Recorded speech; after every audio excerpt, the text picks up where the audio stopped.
Welcome back to the deep dive. We're circling back to your sources on personal finance today.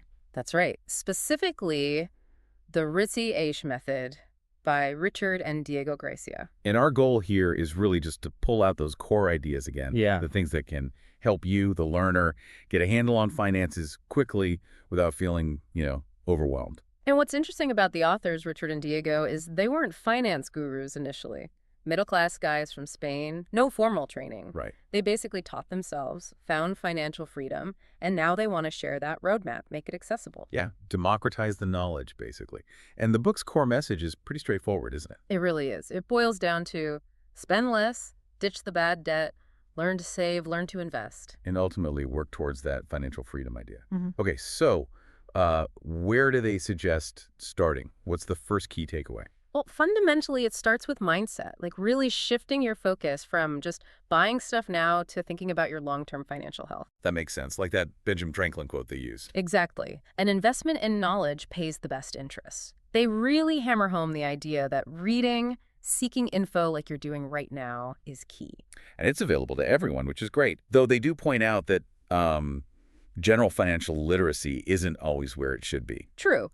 But they also say, look, you don't need a fancy degree. Experience reading those are powerful. And interestingly, things like communication skills, sales skills, Oh, yeah. How so? well, they can be super helpful, especially if you're an entrepreneur, but just generally in negotiating or understanding financial deals. Okay, so mindset and knowledge first. Yeah. Then what? Spending. Yes, getting spending under control. Their point is that cutting back is just as effective, potentially, as earning more money. You got to start by knowing where it goes. Categorizing expenses, right? Needs, investments, wants. Precisely, and really looking hard at those wants. Ask yourself, is this happiness going to last? Is it worth the cost? Can I really afford this right now? It's about building good habits before you jump into investing or anything complicated. Budgeting is key. Absolutely. And saving, they stress that anyone can save, regardless of income. It's about building the habit. That pay yourself first idea. Mm-hmm. Automate it if you can, and build up that emergency fund like 6 months of essential expenses. That's your safety net. Okay, safety net built. What about the flip side, debt? Right. Step 1, know exactly what you owe, list it all out. And understand the real cost, the AER, annual equivalent rate. Yes, that tells you what you're truly paying with compounding. Crucial for comparing loans. And they talk about good debt versus bad debt. They do. Bad debt stuff that doesn't earn you money or give lasting value needs to be tackled aggressively. Pay it off ASAP. Got it. Okay, moving on to income. It's not just salary, is it?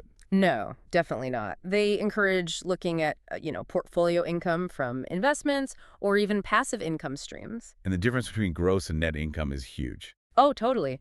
Net income, what's left after taxes and deductions, Yeah. that's the number that really matters for your budget. Which brings us to cash flow. Yeah, simply the money coming in versus the money going out each month. A budget helps you track that. $4K in, $3K out.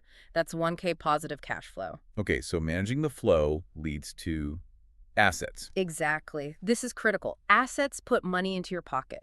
Liabilities take money out. Think dividend stocks versus, say, a car payment. So the goal is always more assets, fewer liabilities. That's the path they lay out. Get your money working for you through assets. That's how you build towards financial freedom. And time is a big factor here with compound interest. Huge. The cost of waiting is real. Starting sooner, even small amounts, lets compounding do its magic over the long haul. It's a game changer. Right. Okay, finally, let's talk security and freedom measures. They have these ratios. Yeah, a couple of useful ones. Financial liquidity ratio. Basically, how much cash you have on hand versus your monthly spending. Aim for over 6 months worth there. For immediate security. Exactly. Then there's the financial independence, or FI ratio. That estimates how long you could live off your savings and investments if your income stopped. Aiming for around 3 years gives a good buffer. And freedom isn't about being flashy rich. Not necessarily. It's about economic freedom, having choices, not being totally dependent on that next paycheck. So bringing it all together then. Yeah. It's a journey, isn't it? Starts with mindset, getting the knowledge. Then taking consistent action, Yeah. managing spending, clearing bad debt, understanding income, building those assets. It all connects. Okay, a final thought for you, the learner.